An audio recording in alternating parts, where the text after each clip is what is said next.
All right, Kelly, thanks so much for being here with us. Thanks for having me. Absolutely. So I wanted to focus today on the metrics that we are building up in our companies, but we don't really track a lot of the times.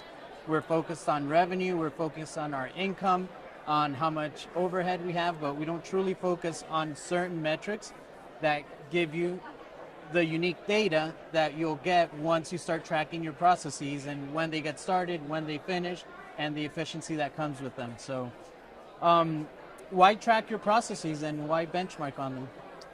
When you start tracking your processes, it's really the only way that you can start really getting a look at what the day-to-day operations are looking at. And we all know that time is money. And so as you start looking at really your profit margins and everything else, if you're not considering in the time that your team is taking to be able to deliver these different items to your end users, then you're missing an opportunity to really look at what your true profitability is. So you have to factor in that time. Perfect. Do you consider that labor is the biggest thing to watch out for when you're trying to gauge your profit per door? It's probably the biggest thing that we miss. So if you're not factoring that in, it really makes it hard to see where you need to staff. It really makes it hard to really understand what your big picture is. You have to kind of you're looking at your business a lot of times from a street view. And what I like to tell my clients is that it's important to once in a while step back and look at more of your satellite view and see a full picture. And you can't see that full picture if you don't factor in your labor, your time efficiency, your employees, more than just what their salaries are on the page. Right, and I'm sure that comes with tracking phone calls, meetings, how much FaceTime we're having to go through, and every internal process that goes with that. So yeah, we're adding another layer with process, which is super exciting in the industry right now. We're seeing more and more businesses get on board with digitizing their process so they can start to pull those metrics in to the bigger picture. Perfect. What do you feel are the most telling processes for efficiency? Really, what I see is maintenance. We're seeing a lot of people utilize it for application processes, which is tightening up your legal. But when you're looking at what is going to save you more time, I would say your onboarding processes and your maintenance processes is where you're going to start to be able to tighten things up and really find those efficiencies that are going to create higher profitability. That's very interesting. And what do you feel are some processes that people overlook sometimes and feel are not as important as others just because they don't truly affect revenue immediately, but that people should really look out for? Having the ability to pull together your maintenance and track the time efficiency there is hugely beneficial. You know, if you put into LeadSimple your process for a work order or for a turnover, you're then going to be able to start to create some really beautiful metrics around how quickly you're getting that work done, what kind of staffing you need in that department of your business. But a lot of times we're focused so much on the, what would we focus on? We focus a lot on our application process, we focus a lot on our lease renewal process, and those things that are kind of, you have people sitting in an office working on those processes. It's those field ops that we're going to see a lot more benefit from that maybe we're not looking at the opportunities there yet. Awesome. That makes a lot of sense.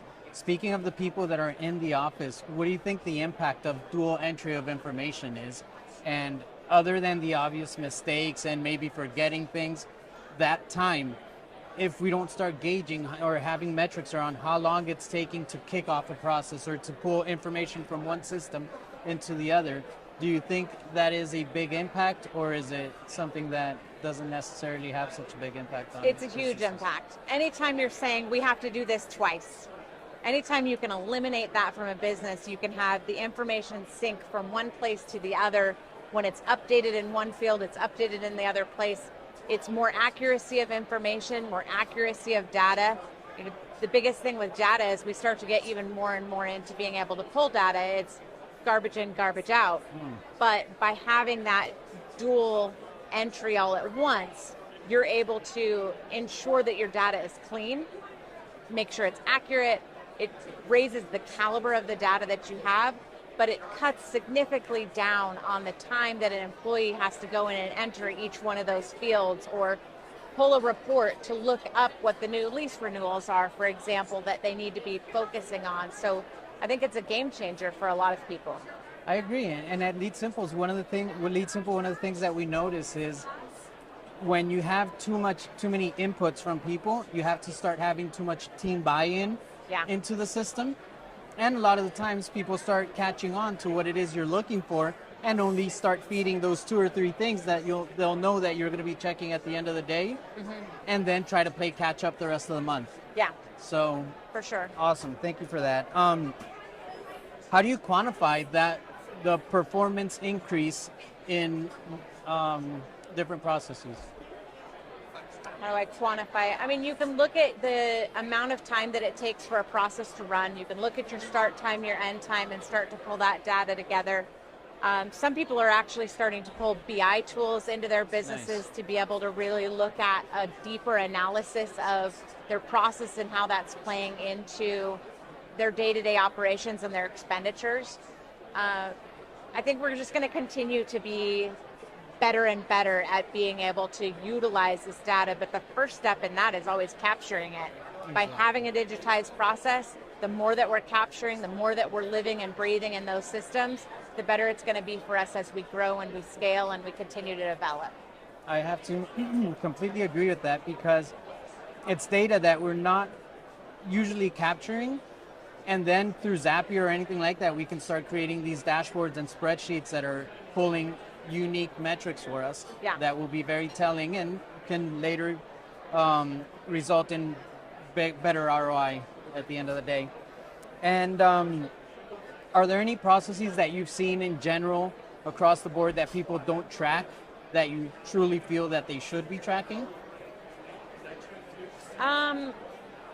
I'd say across the board, I see most people not tracking their processes yet.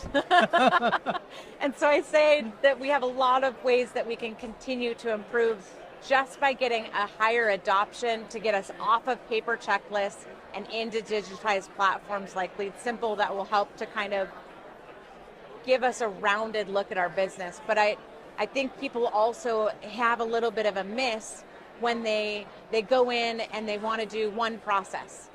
And they hope that that's going to be enough for their business. Well, it's a starting point, but it's not a finish line. And so I think it's really important to make sure that we're looking at our sales pipeline, and we're looking at our application process and our move-ins and our move-outs and our onboarding workflows. The onboarding is huge for both our owners and for our tenants. All of these different pieces all need to digitize so that we can start to collect that information. Because if you're only looking at one piece, or you're only looking at one set of your employees and what they're doing and their day-to-day operations, you have blinders on and you can't see the bigger picture. Right, and one of the things we see in LeadSimple is being able to attach that conditional logic so that it's predefined inside of your processes, so that as these variables come up, you don't have somebody thinking at all, really. It's just systematically going down a list and making sure. So it gives you that job satisfaction that you know what's expected of you, you know where you should be at, and you know exactly where your process is. Yeah, Awesome. I look at our digital processes as also a training ground. It's also when you pull in new employees, they're up to speed faster, they know what they're doing, they have more confidence in their role because it is laid out for them. You can add your instructions into each of those tasks. You can have conditional logic that will edit down your task list based on the decisions that you make earlier on in the process. There's deep functionality that allows you to really explore your business in a new way that you can't do when you have paper checklists. And so I'm a huge proponent for creating those operations in a digital world. I love that you mentioned that, because at the end of the day, it makes it turn into an evergreen training module, because the task will have an instruction that will follow it for many years to come. Yeah. And it's just so helpful. First, sit down, read the instructions. You still need help, come and ask me, but you have a guideline like, hey, in this call, it doesn't necessarily have to be a script. It could be, look out for these 2 or 3 key takeaways, and it's just helping your staff become more efficient and more productive. And that cuts down on time too. Absolutely. And it helps with that processes don't live in someone's brain anymore. If someone leaves your organization, a new person steps in, is able to get up to speed and running things efficiently as the last employee in a much quicker time frame. Right. Awesome. Well, thank you very much, Kelly. That Thank was you. very insightful. And I hope to see you soon. You as well. Thank you. All right.